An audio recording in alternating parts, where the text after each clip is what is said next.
In Davos this week, Prime Minister Mark Carney did something remarkable. He told the truth by admitting a lie.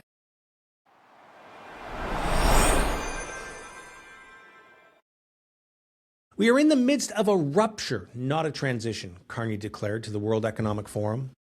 The old order is not coming back.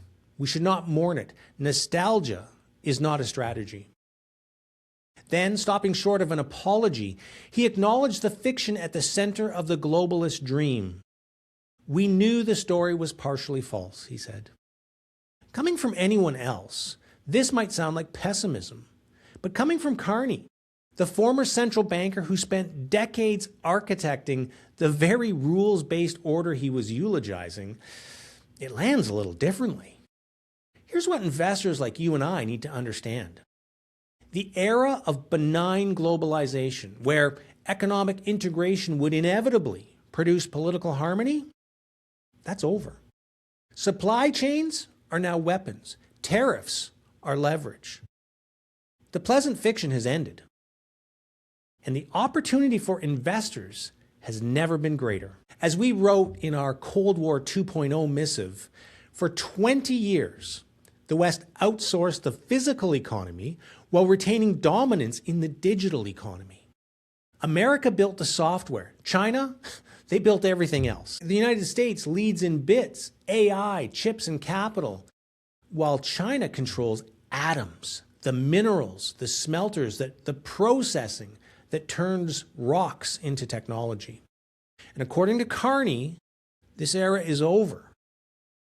When great powers begin using economic integration as coercion, the old calculus inverts. Suddenly, countries with the rocks, the actual physical materials that power electrification, that build defense systems, that enable the AI revolution, they possess something that software alone cannot provide: strategic autonomy. In Canada? Canada has the rocks. Consider copper, the metal of electrification. Every EV requires 53 kilograms of copper versus just 23 in a conventional car. Every data center powering AI, every grid upgrade enabling renewables, every defense system runs on copper wire. Demand is projected to rise from 27 million tons today toward 33 million tons annually as electrification accelerates. Yet supply can't keep pace. Major mine disruptions in Indonesia and in Chile tightened markets sharply in 2025. Copper finished the year up nearly 40%, its best performance since 2009.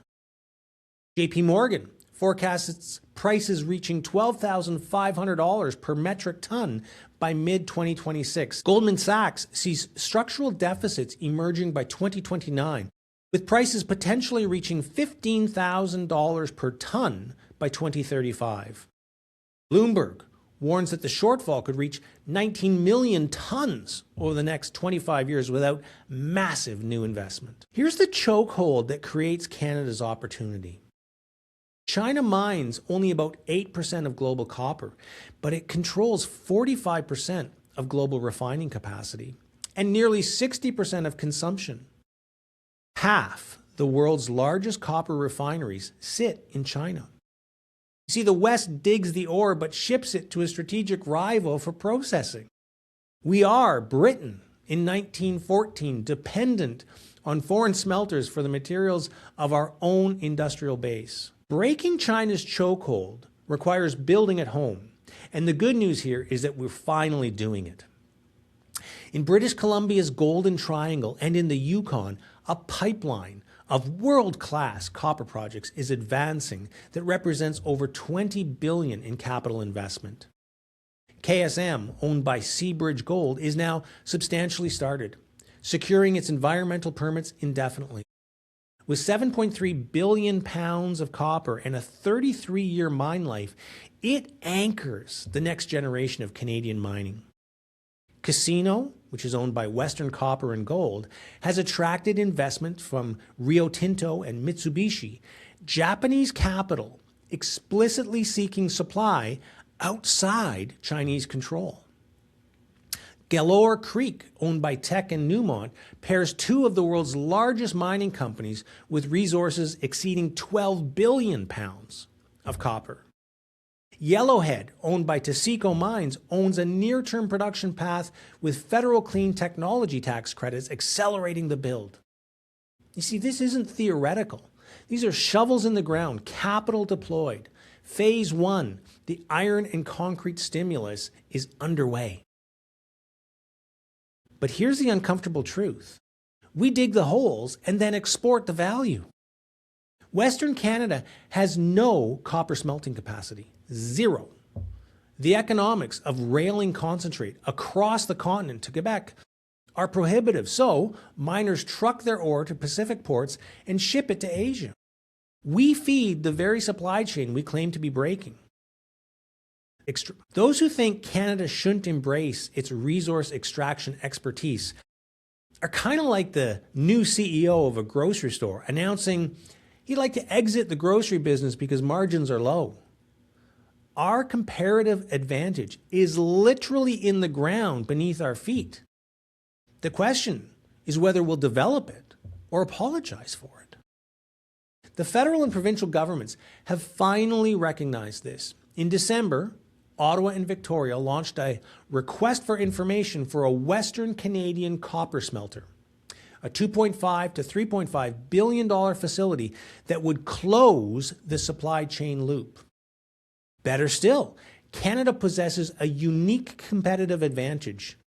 BC's grid is 98% hydroelectric. So, a Canadian smelter would produce green copper, verified low-carbon metal, commanding premium prices as manufacturers race to meet emissions targets. Clean and secure.